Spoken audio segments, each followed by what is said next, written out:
بسم اللہ الرحمن الرحیم۔ آج تراویح میں 13واں سپارہ تلاوت کیا گیا ہے، جس میں سورہ یوسف، سورۃ الرعد، سورہ ابراہیم، یہ 3 صورتیں پڑھی گئی۔ لیکن درس میں وقت کی گنجائش کے پیش نظر ہم صرف سورۃ یوسف کا ذکر کریں گے اور اس میں جو چند مسائل پیش آ رہے ہیں اس کے بارے میں بات چیت کریں گے۔ بسم اللہ الرحمن الرحیم۔ حضرت سیدنا یوسف علیہ السلام آپ جب عزیز مصر کے ہاں پہنچے، یہ عزیز مصر کیا ہوتا ہے؟ عزیز مصر عہدہ ہے، ایک عزیز مصر یہ عہدہ ہے، جس طرح ہمارے ہاں یہاں وزیر خزانہ کا عہدہ ہے کہ خزانہ اس کے پاس ہے، اس نے خزانے کی ڈسٹریبیوشن کرنی ہے، اس نے بجٹ بنانا ہے، سارا کچھ کرنا ہے، یہ اس کی ذمہ داری ہے۔ تو عزیز مصر جو ہے یہ قومی خزانے کے مالک کا عہدہ ہے۔ تو عزیز مصر نے سیدنا یوسف علیہ السلام کو خریدا مصر کے بازار سے۔ انتہا درجے کے خوبصورت تھے، انتہا درجے کے خوبصورت تھے، اتنے خوبصورت تھے کہ جو حضرت یوسف علیہ السلام کو دیکھتا وہ دیکھتا ہی رہ جاتا تھا، اتنے خوبصورت تھے۔ اور جب آپ اپنے گھر سے نکلے، 12 سال کی آپ کی عمر تھی اور قد آپ کا وہ 15 فٹ لمبا تھا اور 5 من وزنی تھے آپ اپنے قد کے اعتبار سے، بڑے تگڑے جوان تھے۔ کتنے سال کے؟ 12 سال کے۔ جب آپ اپنے گھر سے نکلے، آپ کے بھائیوں نے آپ کو کنویں میں پھینکا۔ مصر میں عزیز مصر نے آپ کو بطور غلام خریدا اور اپنے گھر لے آیا، اور عزیز مصر کی جو بیوی ہے زلیخا، وہ حضرت سیدنا یوسف علیہ السلام کے حسن میں کھو گئی۔ وہ چاہتی تھی حضرت یوسف علیہ السلام جس طرح وہ حضرت یوسف علیہ السلام سے محبت کرتی ہے، حضرت یوسف علیہ السلام بھی کریں۔ اللہ کے ولی، اللہ کے نبی تو ان چیزوں سے پاک ہوتے ہیں، ان کے دل میں تو ارادہ گناہ بھی نہیں آ سکتا، تو وہ ایسا بالکل نہیں کرتے، نبوت سے پہلے بھی نہیں کرتے اور نبوت کے بعد بھی نہیں کرتے۔ تو اس نے حضرت سیدنا یوسف علیہ السلام کو ایک دن اپنے کمرے کے اندر بلایا، جو وہ پیچھے نکر کے اندر جا کے تھا۔ حضرت سیدنا یوسف علیہ السلام اپنے مالک کی بیوی کی پکار سن کے، اس کا بلانا سن کے چلے گئے۔ اس نے وہاں اپنے ارادہ باطلہ کا اظہار کیا، تو آپ نے وہاں اللہ تعالیٰ کے حکم سے وہاں سے دوڑ لگا دی۔ حضرت سیدنا جبرائیل علیہ السلام وہاں آپ کے ساتھ تھے، واپسی پہ جاتے ہوئے آپ کے ساتھ تھے، کیونکہ جب آپ دروازے کی طرف جاتے تھے تو دروازے کی کنڈی حضرت جبرائیل علیہ السلام کھولتے تھے، جو زلیخا نے آدھی دفعہ بند کر دی تھی کہ یہ واپسی پہ بھاگ نہ سکے۔ وہ کنڈی خود بخود کھل جاتی، تو کون کھولتا تھا؟ وہ حضرت جبرائیل علیہ السلام کھولتے تھے۔ تو جب آخری دروازے پہ آئے تو زلیخا نے سیدنا یوسف علیہ السلام کی قمیض کو پیچھے سے پکڑا اور قمیض پکڑنے سے پھٹ گئی۔ جب سامنے آئے تو عزیز مصر کھڑا تھا، اب اس کے رنگ اڑ گئے۔ یہ پینترا ہے عورت کا کہ پہلے دعوت برائی اور دعوت زنا خود دیتی ہے اور پھر جب پکڑی جاتی ہے تو بندے کا نام لگاتی تھی۔ یہ آج سے نہیں، یہ شروع سے یہ سچ ہے۔ اور اللہ تعالیٰ کا نظام قدرت دیکھیں، کیسا کمال اس نے بیان کیا ہے، قلم توڑ کے اس نے ساری رکھ دی ہیں کہ کوئی قیامت تک زنا کے معاملے میں مرد پہ الزام لگا ہی نہیں سکتا۔ مرد پہ کوئی زنا کا الزام، جب مرد کی عزت کی بات ہوگی، عورت کی عزت کی بات ہوگی اور کسی پہ الزام لگے گا تو عورت پہ الزام لگے گا۔ اللہ تعالیٰ فرماتا ہے الزانیۃ، زنا کرنے والی عورت زنا کرنے والی، اس میں جس مرضی مفسر کو اٹھا کے آپ پڑھ لیں، وہ کہتا ہے کہ اللہ نے عورت کا نام یہاں اس لیے پہلے لکھا ہے کہ کبھی بھی زنا عورت کی مرضی کے بغیر ہو ہی نہیں سکتا. کبھی بھی زنا عورت کی مرضی کے بغیر، جب اس کی طرف سے رضامندی ہوتی ہے تو مرد کا دل للچاتا ہے. جب اس کی طرف سے رضامندی نہ ہو، وہ سختی کے ساتھ اپنی عزت پہ کھڑی رہے، تو کسی کی کیا ضرورت ہے اس کی طرف نگاہ اٹھا کے دیکھیں. جب اس کی طرف سے نرمی ہوتی ہے تو زنا ہوتا ہے. ہاں یہ علیحدہ بات ہے، کوئی طاقت والا اور کوئی دولت والا اور نشے کا پجاری اس کو اٹھا کے لے جائے اور اس کی عزت کی دھجیاں ادھیڑ دے، تو اس میں عورت قصوروار نہیں ہوتی. کیوں؟ اس نے اپنی طاقت کے بل بوتے پہ یہ سارا کچھ کیا ہے، اس میں قصوروار بنتا ہے. لیکن اگر کہیں رضامندی سے یہ کام ہوتا ہے تو اس میں اللہ نے پہلے عورت کا ذکر کیا. الزانیۃ والزانی، پہلے زنا کرنے والی عورت، پھر زنا کرنے والا. اب اس نے اپنے شوہر کو دیکھ کر یہ الزام لگایا کہ یہ تیرا غلام میرے ساتھ برا ارادہ رکھتا تھا. اللہ اکبر. حضرت سیدنا یوسف علیہ السلام نے فرمایا کہ گواہ تیرے گھر سے لیں گے اور ایسا گواہ لیں گے کہ تاریخ یاد رکھے گی. آپ نے فرمایا جو گھر میں چھوٹا بچہ ہے نا اس کو لے کے آؤ. جب چھوٹے بچے کو لے کے آئے تو اس سے کہا کہ اے بچے تو گواہی دے کہ یہ عورت صحیح ہے یا یہ بندہ صحیح ہے. اس نے قانون سمجھایا. اس نے کہا ان کان قمیصہ قد من قبل، اگر قمیض آگے سے پھٹی ہے، فصدقت وہو من الکاذبین، تو عورت سچی ہے، عورت سچی ہے اور بندے نے صحیح نہیں کہا. وَإِن كَانَ قَمِيصُهُ قُدَّ مِن دُبُرٍ فَكَذَبَتْ، اور اگر قمیض پیچھے سے پھٹی ہے تو عورت جھوٹی ہے. عورت اور سیدنا یوسف علیہ السلام سچے. فَلَمَّا رَأَىٰ قَمِيصَهُ قُدَّ مِن دُبُرٍ، اور جب دیکھا تو قمیض پیچھے سے پھٹی ہوئی تھی. قَالَ إِنَّهُ مِن كَيْدِكُنَّ، اللہ فرماتا ہے یہ اس کا مکر ہے، یہ عورت کا. ان کیدکن عظیم، عورت کا مکر بڑا ہی خطرناک ہوتا ہے. عورت کا مکر بڑے خطرناک ہوتے ہیں. عورت کے آنسو اچھے بھلے انسان کے سامنے بہ کے اس کا ایمان اور دین سارا برباد کرتا ہے. صحیح بات ہے قاری صاحب، بہت خطرناک ہوتے ہیں. رسول اللہ صلی اللہ علیہ وسلم فرماتے ہیں یہ پتھر پیس دینے والا جوان آدمی عورت کے مکر میں ایسے آتا ہے کہ زمین پہ گر جاتا ہے. عورت اس کو جناب ایسے مکر میں اپنے آنسو بہا کے، ٹس میں بہا کے تو اپنے جال میں پھنسا لیتی، چاہے وہ بیٹی کی صورت میں ہو، چاہے وہ بیوی کی صورت میں ہو، چاہے وہ بہن کی صورت میں ہو، جس بھی وہ صورت میں ہو، وہ ایسا چکر چلاتی ہے کہ انسان بے بس ہو جاتا ہے کہ اب میں کیا کروں. اللہ نے اس کے مکر کو عظیم کہا. جہاں اس نے اپنے عرش کو عظیم کہا ہے نا، وہاں اس نے عورت کے مکر کو عظیم کہا. اتنا بڑا مکر چلاتی ہے کہ انسان کی عقل دھنگ رہ جائے. اسی لیے کریم آقا علیہ الصلوۃ والسلام نے لوگوں کو تعلیم و تربیت دی ہے. اگر رشتے دیکھیں گے تو مکر میں آ جائیں گے، اگر اصول دیکھیں گے تو مکر سے بچ جائیں گے. اصول کیا دیکھو؟ اصول یہ دیکھو کہ جب مقابلہ ہو بیوی کا اور ماں کا تو سپورٹ ماں کو کرو. کس کو کرو؟ ماں کو کرو. عدم توازن کی وجہ سے گھر میں لڑائی ہو جاتی. کس کی وجہ سے؟ عدم توازن کی. اگر عدم توازن نہیں نہ ہوگا تو گھر میں کبھی لڑائی نہیں. میرے بھائی صاحب کے 4 بچے ہیں، میرے 4 بچے، میری ہمشیرہ کے 3 بچے. ہمارے بچوں میں سے کسی کے اندر یہ جرت نہیں ہے، 11 بچے ہیں، کسی کے اندر یہ جرت نہیں ہے کہ وہ ہمارے والد گرامی کے سامنے اونچی آواز میں بات کرے. کیوں؟ ہمارے اندر نہیں ہے، ہمارے اندر نہیں.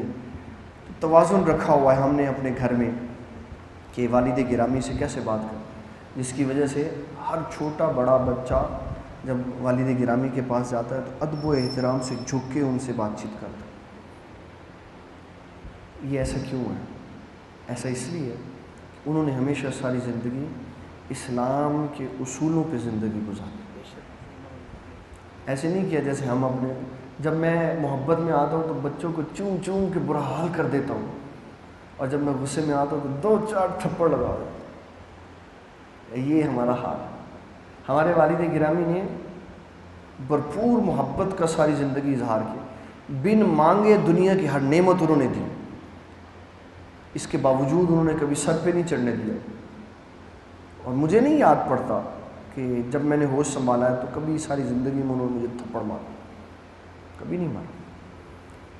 تو وہ کیا ہے؟ وہ عدم توازن ہے زندگی کے اندر، کہ نہ ماننے کے باوجود ان کا اتنا روب ہے کہ آج بھی ہم براہ راست ان سے بات کرنے میں ہچکچاہٹ محسوس کرتے ہیں۔ یہ ان کا ادب اور احترام اور ان کا وقار۔ جو انسان اپنے گھر میں توازن برقرار رکھتا ہے، اپنے بڑوں چھوٹوں سبھی کو یہ سمجھا کے رکھتا ہے کہ اس کا میرے ساتھ یہ رشتہ ہے، اس کے حقوق یہ ہے، میں نے اس کے ساتھ ایسے چلنا ہے، اس گھر میں کبھی لڑائی نہیں ہوتی۔ جہاں قانون سنی بات کے اوپر لڑائی جھگڑا اور بول بلارا شروع ہو جاتا ہو نا، وہاں کبھی توازن نہیں رہ سکتا۔ ایک معاملہ ہوا ہمارے گھر میں، کچھ معاملات تھے اس میں سے، تو والد گرامی نے بات سنی، ان کو بتایا یہ، ان کا ایسا دیکھتے ہیں، 1 دن گزر گیا، 2 دن گزر گیا، 3 دن گزر گیا، وہ بات کا سارا جو زور تھا ختم ہو گیا۔ یہ جو فوری طور پہ ایکشن لینا ہے نا، یہ گھر کے آدھے نظام کو خراب کر دیتا ہے، کہ کسی ایک کی بات سن کے دوسرے کے اوپر چڑھائی کر دینا، یہ سارے گھر کا دھیا پانچا کر دیتا۔ وہ جو اتنی محنت کر کے اولاد جوان کی ہوتی ہے وہ ماں باپ کے مخالف ہو جاتی ہے۔ اس لیے غصے کو ہمیشہ قابو میں رکھنا چاہیے۔ اگر ماں باپ کو اپنے بیٹے کی کوئی شکایت لگا دے نا، باپ کا بھی یہ کام ہے کہ وہ اپنے غصے کو قابو میں رکھے اور کہے کوئی نہیں، اپنا بچہ ہے، بات کر لیتے ہیں اسے۔ اور اگر بیوی شوہر کو بتائے کہ تیری ماں نے میرے خلاف یہ کیا ہے، تو اس کو بھی حساب سے اور طریقہ کار سے بیلنس ہو کر بات کرنی چاہیے، تاکہ میری ماں کی بھی عزت رہے اور گھر کا ماحول بھی ٹھیک ہے۔ جہاں انسان سمجھداری چھوڑ دیتا ہے، جہاں انسان معاملات کے اندر فہم و فراست چھوڑ دیتا ہے، وہاں لڑائیاں شروع ہو جاتی ہیں۔ حضرت سیدنا یوسف علیہ السلام، میں بات یہ سنانے لگا تھا، امام بخاری نے بخاری شریف میں 7 بچوں کا ذکر کیا ہے کہ جنہوں نے پنگوڑے میں گفتگو کی، جنہوں نے پنگوڑے میں، میں جو میرے ذہن میں ہے میں بتا دوں۔ نمبر 1 حضرت سیدنا عیسیٰ علیہ السلام، پنگوڑے میں گفتگو کی۔ نمبر 2 یہ بچہ جس نے سیدنا یوسف علیہ السلام کی گواہی دی، اس نے پنگوڑے میں گفتگو کی۔ نمبر 3 بنی اسرائیل کا وہ آدمی جو ولی کامل تھا، جریج، جس کے اوپر تہمت لگی، اس کی پاکیزگی کی گواہی بچے نے دی۔ امام بخاری نے لکھا ہے کہ ایک گھر کے اندر ایک بچہ پیدا ہوا، تو گھر کے قریب سے ایک ڈاکو گزرا، تو عورت دعا کرنے لگی کہ یا اللہ میرے اس بچے کو اس ڈاکو جیسا نہ بنانا۔ تو بچے نے پنگوڑے سے کہا یا اللہ مجھے اس جیسا بنانا، مجھے اس جیسا بنا۔ پھر ایک عورت گزری جو بڑا خوب نقاب کر کے اور بڑی نیک بن کے گزری، عورت نے کہا کہ یا اللہ میرے بچے کو اس جیسا نیک بنانا، تو بچے نے کہا یا اللہ مجھے اس عورت جیسا نیک نہ بنانا، کہ وہ بیچ میں فاحشہ اور بدکار عورت تھی، پردے کے اندر بدکار تھی، اور وہ ڈاکو ڈاکے کے اندر نیک مسلمان تھا۔ 7 بچے ہیں جنہوں نے پنگوڑے میں گفتگو کی، اور ان سب کو خلاصہ سنا کے کتنا خوبصورت نتیجہ نکالا کہ دیکھو، جب بی بی مریم سلام اللہ علیہا کی عزت کی، پاکیزگی کی گواہی دینی تھی تو بچے نے گفتگو کی، جب یوسف علیہ السلام کی پاکیزگی اور طہارت کی گواہی دینی تھی تو بچے نے گفتگو کی، جب جریج کی پاکیزگی اور طہارت کی گواہی دینی تھی تو بچے نے گفتگو کی، اور جب امام الانبیاء علیہ السلام کی زوجہ محترمہ بی بی عائشہ کی پاکیزگی کی گواہی دینی تھی تو اللہ نے خود گواہی دی، خود گواہی دی، کسی بچے سے گواہی نہیں دلوائی۔ اور 17 آیات اللہ نے ام المومنین سیدہ عائشہ کی شان میں نازل فرمائی، اللہ اکبر، 17 آیات، اور عظمت دکھائی کہ جیسی شان والا میرا محبوب ہے اس کی بیوی بھی ویسی شان والی. سبحان اللہ. 17 آیات نازل کی. پھر زلیخا نے حضرت سیدنا یوسف علیہ السلام کو جیل میں ڈال دیا. جیل میں چلے گئے. جب جیل میں چلے گئے نا تو جو علاقے کی عورتیں تھیں وہ زلیخا کو شرم دلا دے کہ شرم کر, جا زلیخا کو شرم کر, اور تجھے کوئی نہیں ملا, کوئی امیر آدمی نہیں ملا, کوئی آزاد نہیں ملا, تو نے غلام کے ساتھ یہ کیا کیا, غلام کے ساتھ. تو اس نے کہا تم نے کبھی وہ میرا غلام دیکھا ہی نہیں, اگر تم اس کے حسن و جمال کو دیکھ لو تو تم دنگ رہ جاؤ. اس نے دعوت کی, ساری امیر عورتیں بلائیں, بہترین کھانے رکھے, اور حضرت یوسف علیہ السلام کو وہاں پہ بلانے کا انتظام کیا, اور ان کے ہاتھ میں سیب پکڑا اور ایک تیز چھری پکڑا. جب حضرت یوسف علیہ السلام کو وہاں سے گزارا نا تو وہ ایسے کر کے یوسف علیہ السلام کے حسن میں کھو گئے, اور ساتھ سیب کاٹے, اور انگلیاں کٹ کے ساتھ سے اتر گئیں. اللہ تعالیٰ فرماتا ہے قطعنا ایدیہن, ہاتھ کی انگلیاں کٹ گئیں. قلنا حاشا للہ ما ھذا بشرا, فرمایا یہ کوئی بندہ نہیں ہے, ان ھذا الا ملک کریم, یہ تو کوئی فرشتہ لگتا. جب ان کی انگلیاں کٹ گئی, خون بہہ گئے, تو بی بی زلیخا فرمائی اب سناؤ, مجھے تو بڑی باتیں کرتی تھی, اب کیا ہوا. آپ بھائی صاحب, آپ شہزاد صاحب جتنے مرضی مگن بیٹھے ہو,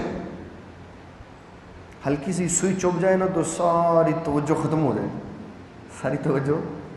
وہ کیا تھا, وہ کیا تھا جس کی وجہ سے انگلیاں کٹ گئی لیکن ان کی توجہ ختم نہیں ہوئی, اور وہ حضرت یوسف علیہ السلام کے حسن میں.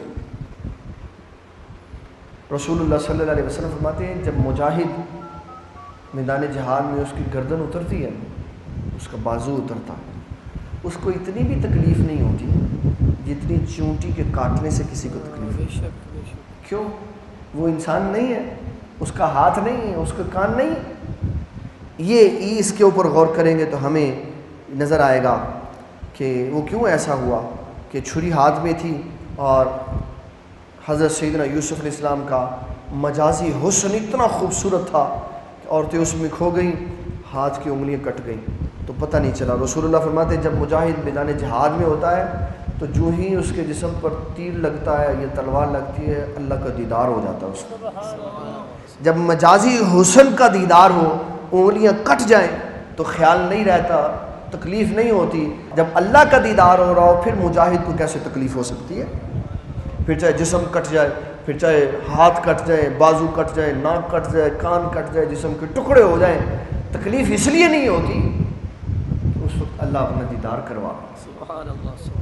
اللہ تعالیٰ اپنا, ہم اس کا اندازہ نہیں لگا سکتے, ہم اس کا اندازہ وہ کیفیت کیا ہوتی ہے, یہ تو جس کو ملتی ہے اسی کو پتہ. اور وہ اتنی لذت والی کیفیت ہوتی ہے کہ رسول اللہ صلی اللہ علیہ وسلم فرماتے ہیں جب مجاہد میدان جہاد میں ہوگا, اللہ تعالیٰ اس کے جہاد کی وجہ سے اس کو نعمتوں کی بارش فرما دے گا اس کے اوپر. فرمائے گا میرے بندے کو کچھ اور چاہیے ہوگا, ہاں مولا.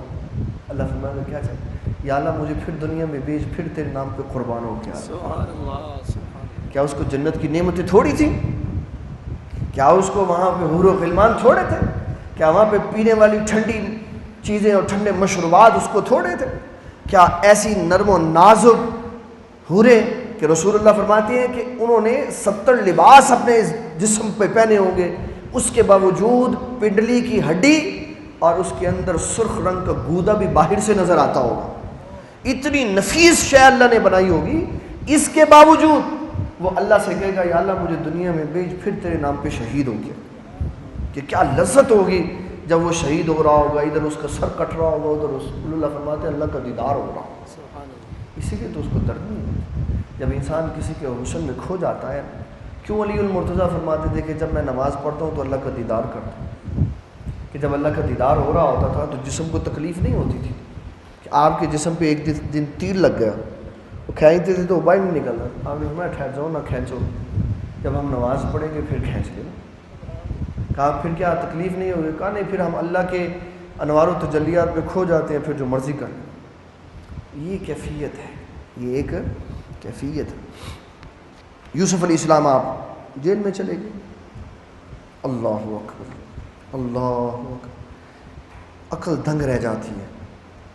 کئی سال آپ نے وہاں گزارے، پھر آپ کو وہاں عزیز مصر کو ایک خواب آیا. عزیز مصر کو ایک خواب آیا کہ 7 موٹی گائیاں ان کو 7 پتلی گائیاں کھا گئی. اس نے پوچھا معبرین سے کہ بتاؤ کیا تعبیر ہے. وہ جو بادشاہ کا ساقی تھا نا، یہ وہی تھا، یہ وہی بندہ تھا جو جیل میں یوسف علیہ السلام کا قیدی ساتھی تھا. تو جب آپ نے باہر بھیجا تو بھول گیا بادشاہ کو بتا. تو جب بادشاہ کو خواب آیا تو کہا یوسف علیہ السلام کے بارے میں وہاں جیل میں ایک بندہ ہے جو خوابوں کی تعبیر بتاتا. تو بادشاہ نے کہا کہ جاؤ یوسف علیہ السلام کو بلا کے لاؤ. تو آپ نے فرمایا کہ میں خواب کی تعبیر بتا دیتا ہوں. میں خواب ہی کی تعبیر چاہیے نا تو میں بتا دیتا ہوں. کہا خواب کی کیا تعبیر ہے؟ کہا خواب کی تعبیر یہ ہے کہ 7 سال بہت زیادہ خوشحالی ہوگی، یہ موٹی گائیاں ہیں، اور پھر 7 سال خوشحالی کے گزرنے کے بعد 7 سال قحط پڑ جائے، فصل پیدا نہیں. بادشاہ کے دل کو یہ تعبیر لگی. اس نے کہا جاؤ یوسف علیہ السلام کو بلا کے لاؤ. جب یوسف علیہ السلام کے پاس پہنچے، اللہ رسول اللہ صلی اللہ علیہ وسلم فرماتی ہے میں قربان جاؤں حضرت یوسف علیہ السلام کے صبر پر. عزیز مصر نے اپنا ایلچی بھیجا کہ جاؤ یوسف علیہ السلام کو لے کے آؤ عزت و وقار کے ساتھ. یوسف علیہ السلام نہیں گئے. فرمایا کہ ارجع الی ربک، واپس لوٹ جا اپنے بادشاہ کی طرف. فصلہما بال النسوۃ اللتی قطعنا ایدیہن، اپنے بادشاہ سے کہہ پہلے اس عورتوں والے واقعے کی تحقیق کرے، کیوں انہوں نے اپنے ہاتھ کاٹے اور مجھے جیل میں کس جرم کے اندر بھیجا گیا، پہلے بتاؤ. یہ میں نے واپس نہیں جانا، باہر نہیں جانا. اور رسول اللہ فرماتے ہیں اگر میں وہاں ہوتا تو میں آ جاتا باہر، لیکن فرماتے قربان جائیں یوسف علیہ السلام کے صبر کے کہ آپ نے واپس جانے کو پسند نہیں کیا. میرے اوپر جو تہمت لگائی گئی پہلے اس کو حل کرو. پھر عزیز مصر نے ان عورتوں کو بلایا، پھر زلیخا کو سزا دی گئی. پھر حضرت یوسف علیہ السلام باہر ان کی عزت کو پاکیزہ اور طیب اور طاہر کر دیا. اس کا معنی یہ نہیں ہے کہ ہمارے آقا علیہ السلام کے اندر صبر نہیں ہے. آئیے کوئی خیال نہ کرے، یہ تو آپ نے اپنی شان کریمی دکھائی تو یوسف علیہ السلام کی شان آگے بڑھا دی، ورنہ ہمارے آقا سے بڑھ کے صبر کسی کے اندر ہو سکتا؟ آپ صبر میں ایک عظیم پہاڑ تھے. یہ تو آپ کی شان ہے کہ آپ نے یوسف علیہ السلام کی شان بڑھا دی، ورنہ حضور صلی اللہ علیہ وسلم کا صبر سب سے کامل اور اکبر. عزیز مصر سے کہا کہ تو اب یہ عہدہ چھوڑ دو، تو نہیں جانتا کہ یہاں کیسے کام کرنا. قال جعلنی علی خزائن الارض انی حفیظ علیم، فرمایا میرے رب نے مجھے زمین کے خزانوں کا مالک بنایا. سبحان اللہ. لو اہل حدیثوں نے، خارجیوں نے، رافضیوں نے قرآن ہی نہیں پڑھا. رسول اللہ کے لیے حدیثیں پڑھ کے سناتے، آیت قرآن پڑھ کے سناتے، کہتے دیکھو قل لا املک لنفسی نفعا ولا ضرا الا ما شاء اللہ ولو كنت اعلم الغیب لاستكثرت من الخیر، اگر میرے پاس کچھ ہوتا تو میں خیر نہیں اکٹھی کر لیتا. یوسف علیہ السلام کہہ رہے قال جعلنی علی خزائن الارض، اللہ نے مجھے زمین کے خزانوں کا مالک بنایا. بتاؤ یوسف علیہ السلام زیادہ شان والے ہیں کہ ہمارے آقا شان والے؟ وہ مالک ہے تو رسول اللہ مالک نہیں؟ کیا پڑھا ہے میں نے قرآن میں؟ انی حفیظ علیم، انی حفیظ علیم. یوسف علیہ السلام نے کہا کہ میرے پاس اللہ کے خزانے ہیں، میں حفاظت کرنے والا بھی ہوں اور علم والا بھی ہوں. وَكَذَلِكَ مَكَّنَّا لِيُوسُفَ فِي الْأَرْضِ، اللہ فرماتا ہے ہم نے یوسف علیہ السلام کو ملک کا بادشاہ بنا دیا. يَتَبَوَّأُ مِنْهَا حَيْثُ يَشَاءُ، فرمایا یوسف یہ سب کچھ آپ کا، جو چاہتے ہو کرو، جو چاہو کرو. اب یوسف علیہ السلام آئے، اب وہ جو 6 سال فصل ہوئی خوب، ان کو بڑی ٹیکنیک کے ساتھ یوسف علیہ السلام نے محفوظ کیا. اس وقت سٹوریج تو ہوتے نہیں تھے کہ غلہ سٹور ہو. آپ نے گندم کے دانوں کو اس کی پھلی کے اندر ہی رہنے دیے اور تہ بتہ ایسے لگائے کہ جو پہلے سال میں آئے وہ ایک طرف، دوسرے سال والے ایک طرف، تیسرے سال 7 سالوں کی فصل علیحدہ علیحدہ لگوائی. جب قحط کا پہلا سال آیا تو وہ استعمال کیا جو پہلے سال میں سٹور کیا تھا، جو پہلے سال میں سٹور کیا.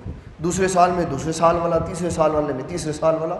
تو ہر فصل کو 7 سال ملے اور یوسف علیہ السلام نے اللہ تعالیٰ کے سکھائے ہوئے علم سے پوری قوم میں وہ خزانہ تقسیم فرمایا۔ اب وہ قحط کے اثرات پہنچے مصر سے کنعان تک، تو حضرت سیدنا یعقوب علیہ السلام نے فرمایا جاؤ جا کے غلہ لے کے آؤ مصر سے۔ مصر کی طرف گئے غلہ لینے کے لیے، بھائی کو ساتھ لے گئے۔ پہلی دفعہ بھائی کو نہیں لے کے گئے، پہلی دفعہ بھائی کو ویسے ہی گئے۔ حضرت سیدنا یوسف علیہ السلام نے اپنے سارے بھائیوں کو دیکھا، خوب بھر بھر کے غلہ دیا، وہ جو پیسے لے کے آئے تھے وہ بھی واپس ڈال دیے، اور فرمایا کہ اور کوئی ہے تمہارا بھائی؟ کہا جی ہاں ایک بھائی ہو۔ کہا اگلی دفعہ اس کو ساتھ لے کے آئے اور غلہ ملے گا، اور اگر اس کو نہ لے کے آئے پھر کچھ نہیں ملے گا۔ واپس آئے، حضرت سیدنا یعقوب علیہ السلام سے کہا فلما رجعوا الی ابیہم، جب لوٹے اپنے باپ کی طرف، قالوا یا ابانا، کہ اے ہمارے ابا جی، منع منا الکیل، ہم روک دیے گئے ہیں غلے سے، فرسل معنا اخانا نقتل وانا لہ لحافظون، فرمایا ہم اس کی حفاظت کریں گے، آپ اس کو ہمارے ساتھ بھیجیں تاکہ غلہ ملے۔ اللہ اکبر۔ قال هل آمنکم علیہ الا کما امنتکم علی اخیہ من قبل، فرمایا میں کیسے تم پر اعتبار کروں، اسی طرح تو تم نے مجھے اس کے بھائی کے بارے میں کہا تھا ہم اس کی حفاظت کریں گے، اور پھر تم نے کہا اس کو بھیڑیے کھا گئے۔ فاللہ خیر حافظا، فرمایا تم حفاظت نہیں کر سکتے، اللہ تعالیٰ حفاظت کرے، وہو ارحم الراحمین۔ اب اگلا سال ہوا جب انہوں نے، اللہ فرماتا ہے فلما فتحوا متاعهم وجدوا بضاعتهم ردت الیہم، جب انہوں نے مال کھولا تو پیسے بھی بیچ میں تھے۔ قالوا یا ابانا ما نبغي هذه بضاعتنا ردت الینا ونمیر اہلنا ونحفظ اخانا ونزداد کیل بعیر ذلک کیل یسیر، کہ ابا جی یہ دیکھیں ہماری جمع پونجی بھی واپس کر دی، غلے سے ہمارا گھر بھی بیچ دیا، اور ہم حفاظت کریں گے اپنے بھائی کی، آپ اگلے سال ہمیں اور غلہ ملنے کے لیے ہمارا بھائی ساتھ بھیجیں۔ قال لن ارسلہ معکم حتی تؤتون موثقا من اللہ۔ اچھا اب وہ پروگرام بن گیا، جاؤ جی سارے چلے گئے۔ فرمایا کہ پتر علیحدہ علیحدہ دروازے سے جانا۔ قال یا بنی لا تدخلوا من باب واحد، ایک دروازے سے نہیں داخل ہونا، ایک اس سے 11 بھائی تھے تو 11 علیحدہ علیحدہ دروازوں سے جانا۔ لا تدخلوا من باب واحد وادخلوا من ابواب متفرقہ، علیحدہ علیحدہ دروازوں سے۔ دو حکمتیں بیان کی۔ نمبر 1 اس کی حکمت یہ تھی اگر اکٹھے جاتے تو حضرت یوسف علیہ السلام سے ان کا بھائی بنیامین مل نہیں سکتا تھا، پردہ کھل جانا تھا، اور ابھی پردہ کھولنے کی اجازت نہیں تھی۔ اور دوسری یہ بات، یہ حکمت تھی جو مفسرین کرام نے لکھی کہ اللہ تعالیٰ جل مجدہ الکریم کے یوسف علیہ السلام کو یہ کہنے کی وجہ یہ تھی کہ اپنے بیٹوں کو کہو علیحدہ علیحدہ جائیں، اگر یہ اکٹھے ایک دروازے سے داخل ہوئے تو اتنے خوبصورت ہیں، اتنے جوان ہیں، اور 11 کی تعداد میں ہیں، کہیں حاسد حسد کی نگاہ سے دیکھ کے نظر نہ لگا، نظر نہ لگ جائے، اس لیے علیحدہ علیحدہ دروازوں سے جاؤ۔ اس کا مطلب ہے نظر لگ جاتی ہے، نظر لگ جاتی ہے، اچھی بھی لگ جاتی ہے، بری تو ویسے ہی لگ جاتی ہے، اچھی بھی لگ جاتی ہے۔ ماں بیٹے کو دیکھ رہی ہے نا، میرا سونا جا پتر، نظر لگ جاتی ہے۔ ایک صحابی تہبت باندھ کے غسل کر رہے تھے، خوبصورت ان کا جسم تھا مجاہدوں والا، تو ایک نے دیکھا نا کیا بات ہے، بے ہوش ہو کے گر پڑے، بے ہوش ہو کے گر پڑے۔ رسول اللہ کی بارگاہ میں لے کے گئے، آپ نے فرمایا اس کو نظر لگ گئی۔ کہ حضور میں نے تو حسد کی نگاہ سے دیکھا، فرمایا پیار کی بھی نظر لگ جاتی۔ پھر کہا حضور اس کا کیا طریقے کا؟ فرمایا جب کوئی شے اچھی لگے نا، واہ واہ واہ واہ، اور کیا بات ہے، یہ بے تکے سے لفظ کہنے کی بجائے یہ کہنا چاہیے ماشاء اللہ، سبحان اللہ، ماشاء اللہ۔ جب کسی خوبصورت شے کو بندہ دیکھے ماشاء اللہ کہے نا، پھر کسی صورت میں نظر لگ ہی نہیں سکتی۔ ماشاء اللہ وہ کہتا ہے جس کو خوبصورت شے دیکھ کر، خوبصورت بچہ دیکھ کر، خوبصورت بیٹا دیکھ کر خوشی ہوتی ہے، اور جو سر کے بھونجے تک نہ ہوئے اوپر سے ہوئے اندر سے جل جاتا تو نظر لگ جاتی۔ اس لیے جب کوئی خوبصورت شے دیکھے تو کہیں ماشاء اللہ۔ دادا صاحب رحمۃ اللہ علیہ فرماتے ہیں ایک بندہ ایک عورت کو دیکھتا جا رہا تھا، آپ نے ایسے کر کے اس کا منہ، یہ کیا کر رہا ہے؟ کہا خود ہی تو کہا ہے اللہ کی بنائی ہوئی اشیاء میں غور کیا کرو، اور فرمایا اس کا یہ معنی نہیں ہے اس کا معنی ہے اللہ تعالیٰ نے اتنا خوبصورت آسمان بنایا، درخت بنائے، پہاڑ، اس پہ غور کر۔ اب جب حضرت سیدنا یوسف علیہ السلام وہاں گئے، میں اب بات کو آخری طرف لے کے آ رہا ہوں تاکہ بات ہم اس کو کلوز کریں۔ سنیں اللہ تعالیٰ کے نبیوں کا ظرف۔ حضرت سیدنا یوسف علیہ السلام نے اللہ تعالیٰ کے پروگرام کے مطابق جو اللہ نے سکھایا تھا، بنیامین کو اپنے پاس رکھنا تھا، بنیامین کو اپنے پاس رکھنا۔ تو آپ نے جو خزانہ ڈالنے والا تھا اس کو کہا کہ وہ جو خزانہ ڈالنے والا کٹورا ہوتا ہے نا، وہ بنیامین کے سامان میں ڈالتا ہے۔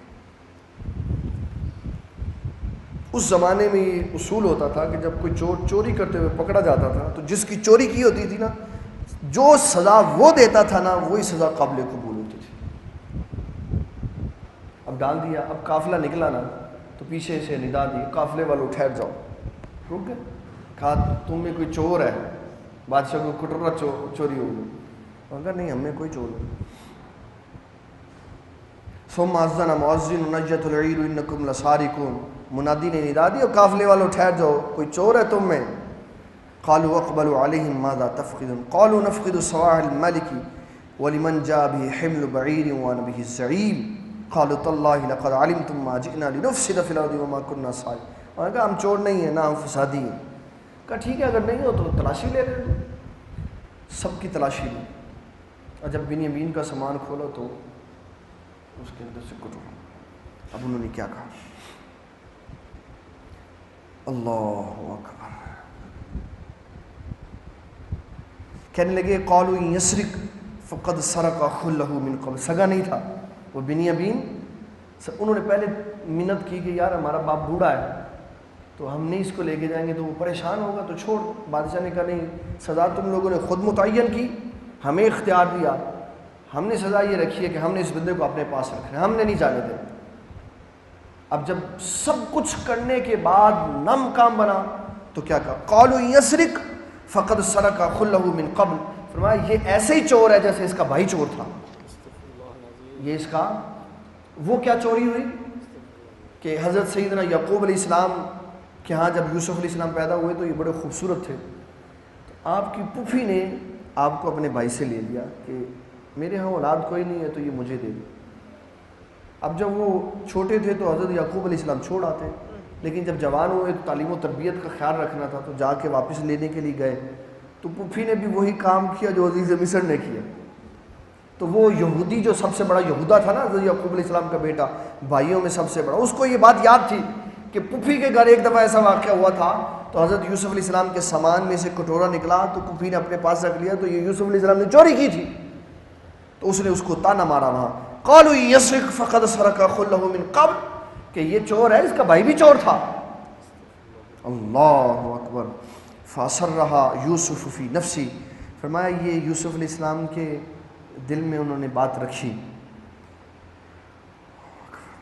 کہنے لگے یا ایھا العزیز، اے عزیز مصر، ان له ابا شیخا کبیرا، ہمارا ابا بڑا بوڑھا آدمی، فخذ احدنا مکانہ، ہم میں سے کسی کو رکھ لے، اس کو چھوڑ دو، انا نراک من المحسنین، ہم تجھے بڑا احسان کرنے والا دیکھتے، کوئی شفقت فرما۔ قال معاذ اللہ، یوسف علیہ السلام نے اللہ کی پناہ، چوری جس نے کی سزا اسی کو، دوسرے کو نہیں، جاؤ تم۔ ادھر بیٹے گئے باپ کی طرف، باپ کو جا کے کیا کہتے ہیں؟ ارجعوا الی ابیکم، جب لوٹے باپ کی طرف، فقولوا یا ابانا، کہ ابا جی ان ابنک سرق، چور ہے آپ کا بیٹا، آپ کا بیٹا، وما شہدنا الا بما علمنا، ہم نے تو اتنی بات کہ ہم تو بس گواہ بنے ہیں وہاں پہ۔ تو عزیز مصر نے اس کو سزا کے طور پر اپنے پاس رکھ لیا۔ ادھر اللہ تعالیٰ جل مجید الکریم نے یعقوب علیہ السلام کو غم میں مبتلا دیکھا تو کہا کہ یہ قمیض لے جاؤ ہماری قمیض۔ یہ واقعہ ہوا جب تیسرے مقام پر وہ آئے، حضرت یوسف علیہ السلام نے پردہ اٹھا دیا، اور پردہ کیسے اٹھایا؟ فرمایا کہ هل علمتم ما فعلتم بیوسف واخیہ اذ انتم جاہلون قالوا انک لانت یوسف، عزیز مصر نے کہا یوسف کو جانتے ہو؟ یوسف کے ساتھ تم لوگوں نے کیا کیا؟ قال انا یوسف وہذا اخی، ان کا لگتا ہے خبر ہے تمہیں یوسف، آپ نے پھر پردہ ہٹایا، فرمایا میں یوسف ہوں، یہ میرا بھائی بنیامین۔ 40 سال کے بعد اللہ تعالیٰ نے ان کو آپس میں ملایا۔ قد من اللہ علینا، اللہ فرماتا میں نے احسان کیا تو میں نے ملا دیا، نہ کرتا تو نہ ملاتا۔ انہ من یتقی ویصبر فإن اللہ لا یضیع اجر المحسنین۔ اچھا اب سب مل گئے وہاں پہ مصر میں، آپ نے اپنی قمیض دی، اذهبوا لے جاؤ بقمیصی ھذا، میرا یہ کرتا، فالقوہ علی وجہ ابی بصیرہ، میرے ابا جی کی آنکھوں پہ لگانا۔ قاری صاحب اس آیت میں کہیں اللہ کا لفظ ہے؟ میں آیت پڑھ دوں، دوبارہ پڑھ دوں؟ اذهبوا بقمیصی ھذا فالقوہ علی وجہ ابی بصیرہ، کہیں اللہ کا لفظ ہے؟ یوسف علیہ السلام فرمایا میری قمیض شفا دے گی، یہ لے جاؤ، میری قمیض شفا دے گی، یہ لے جاؤ۔ تو پوری دنیا کو یہ عقیدہ سمجھا دیا کہ اللہ والوں کی چیزیں بھی شفا دیتی ہیں، اللہ والوں کی چیزیں بھی شفا دیتی ہیں، چاہے اللہ کا ذکر کریں نہ کریں، انہیں پتہ ہے، ان کا عقیدہ درست ہے کہ قمیض نے کیا شفا دینی، یہ تو سبب ہے، پھرے گی ایسے اللہ آنکھیں کھول دے گا۔ ان کے اندر، دل کے اندر عقیدہ راسخ ہوتا کہ شفا کس نے دینی ہے، شفا کس نے دینی ہے، اللہ تعالیٰ نے دینی ہے۔ فرمایا اذهبوا بقمیصی ھذا فالقوہ علی وجہ ابی بصیرہ۔ دیکھو میں اس نظریے کی ایک اور مثال آپ کو سنوں تاکہ بات ذرا اور واضح ہو جائے۔ اللہ تعالیٰ کے بندے کہیں باذن اللہ کہہ دیتے ہیں اور کہیں نہیں کہتے تو بھی باذن اللہ ہی ہوتا ہے۔ یہ دیکھ آیت میں آپ کو سناتا ہوں، اب غور کریں۔ یہ آیت نکل آئی سورۃ آل عمران کی آیت۔ فرمایا وَرَسُولًا إِلَىٰ بَنِي اسرائیل، اور بنی اسرائیل کی طرف ہم رسول بن کے آئے، اَنِّی قَدْ جِئْتُکُم بِآیَةٍ مِّن رَبِّکُم، ہم اللہ تعالیٰ کی آیات تمہیں پڑھ کے سنائیں گے۔ اَنِّی أَخْلُقُ لَكُم مِّنَ الطِّینِ كَہَیئَةِ الطَّیْرِ، اللہ تعالیٰ نے ہمیں یہ نشانی دی ہے کہ ہم مٹی سے مورتی بناتے ہیں، فَأَنفُخُ فِیہِ فَیَکُونُ طَیْرًا بِإِذْنِ اللَّہ، اللہ کے حکم سے جب ہم پھونک مار دیں وہ پرندہ بن جاتا ہے۔ کس سے؟ طیرم باذن اللہ، طیرم باذن اللہ، یہی بعین ہی یہی آیت آگے اللہ تعالیٰ جل مجد الکریم نے سورۃ مائدہ میں لکھی۔ فرمایا انی اخلق من الطیر کہیئۃ الطیر باذنی، کہ جب میں چاہتا ہوں پھونک مارتا ہوں تو پرندہ بن جاتا ہوں۔ ادھر باذن اللہ کہہ دیا، ادھر باذنی کہہ دیا، ادھر اللہ کا ذکر کیا ہی نہیں، کہا میری مرضی ہوتی ہے میں جب پھونک مارتا ہوں تو پرندہ بن جاتا، ادھر کہا کہ اللہ کی مرضی ہوتی ہے، دونوں عقیدے سمجھا دیے۔ فرمایا جس کو بات نہیں سمجھ آتی ویسے وہ یہ سمجھے پھونک میں مارتا ہوں شفا اللہ دے دیتا ہے، اور جس کو ویسے سمجھ آ جاتی ہے وہ یہ عقیدہ رکھتا ہے کہ حضرت سیدنا عیسیٰ علیہ السلام کی پھونک سے شفا مل جاتی ہے۔ تو شفا کون دیتا ہے؟ یہ عقیدہ لکھا ہوا ہے۔ فرمایا کہ آیت میں پڑھ کے فَأَنفُخُ فِیہِ فَیَکُونُ طَیرًا بِإِذْنِ اللَّہ، میں پھونک مارتا ہوں اللہ کے اذن سے وہ پرندہ بن جاتا ہے۔ پھر فرمایا کہ اِذْ تَخْلُقُ مِنَ الطِّیرِ کَہَیئَةِ الطَّیْرِ بِإِذْنِی فَتَنْفُخُ فِیہا، میں پھونک مارتا ہوں تو میری پھونک سے پرندہ بن جاتا ہوں، میری پھونک سے پرندہ بن۔ پورا عقیدہ اللہ تعالیٰ نے واضح کر دیا کہ جس کو جیسے سمجھ آتا ہے وہ مان۔ تو بیٹوں نے سیدنا یوسف علیہ السلام کو قمیض لی اور جا کے دے دی۔ اللہ اکبر۔ اب ادھر سے کنعان سے، مصر سے وہ نکلا کنعان کی طرف، ادھر سیدنا یوسف علیہ السلام کے ابا جی کہنے لگے انی لاجد ریح یوسف، مجھے یوسف علیہ السلام کی خوشبو آ رہی ہے، مجھے یوسف علیہ السلام کی خوشبو آ رہی ہے۔ تو بیٹیوں نے کیا کہا تاللہ، قالوا تاللہ، اللہ کی قسم، انک لفی ضلالک القدیم، کہ آپ تو پرانی محبت میں پڑے ہو، پرانی محبت میں پڑے ہو۔ یہ ترجمہ اعلیٰ حضرت کا، یہ کس کا ترجمہ ہے؟ پرانی خود رفتگی میں ہے، وگرنہ دلال کا معنی گمراہی ہوتا ہے، دلال کا معنی قاری صاحب گمراہی ہوتا ہے۔ جاؤ جا کے دیکھو اہل حدیثوں کے اور دیوبندیوں کے ترجمے، انہوں نے لکھا ہے ابا جی تسی تے پرانی گمراہی چ پے ہوئے، اللہ کے نبی گمراہی میں پڑے۔ یہی لفظ دلال، دلال کا لفظ اللہ نے رسول اللہ کے لیے بھی استعمال کیا سورۃ الضحیٰ میں، والضحیٰ واللیل اذا سجا ما ودعک ربک وما قلی وللآخرۃ خیر لک من الاولی۔ اللہ تعالیٰ بیان کرتے ہوئے فرماتا ہے وَلَسَوْفَ يُعْتِيكَ رَبُّكَ فَتَرْضَى أَلَمْ يَجِدْكَ يَتِيمًا فَآوَى وَوَجَدَكَ ضَالًّا ضال گمراہی کے معنی میں استعمال ہوتا ہے، لیکن جب رسول اللہ صلی اللہ علیہ وسلم کے لیے یہ لفظ استعمال کریں گے پھر سوچنا پڑے گا کہ میں ضال کا لفظ استعمال کر رہا ہوں یا مضل کا استعمال کر رہا ہوں، میں کیا لفظ استعمال کر رہا ہوں، پھر بات سمجھانی پڑے گی، واقعہ سمجھانا پڑے گا کیا ہوا، پھر اس کا ترجمہ کیا کرے گا۔ جب نبی صلی اللہ علیہ وسلم میں شروع ایام میں وحی نازل ہوئی تو بڑی لذت آپ کو آتی تھی، اللہ کا کلام آتا تھا، روح خوش ہو جاتی تھی، تو چند وحیوں کے بعد وحی رک گئی، اب وہ لذت نہ ملی تو آپ بڑے پریشانی کے عالم میں، کبھی گھر کے اندر آتے، کبھی باہر جاتے، کبھی آتے، بڑے بے چین تھے رسول اللہ تعالیٰ نے یہ سورۃ الضحیٰ نازل فرمائی۔ اعلیٰ حضرت نے اس کا ترجمہ کیا وَوَجَدَكَ ضَالًّا فَهَدَىٰ، اے محبوب ہم نے اپنی محبت میں آپ کو خود رفتہ پایا تو راہ دکھائی، سبحان اللہ، خود رفتہ پایا تو راہ دکھائی۔ بیٹے کہنے لگے ابا جی آپ تو پرانی محبت میں پڑے ہوئے۔ جب وہ قمیض لے کے آیا، قمیض آنکھوں پہ لگائی، اللہ تعالیٰ جل مجدہ الکریم نے شفا دی۔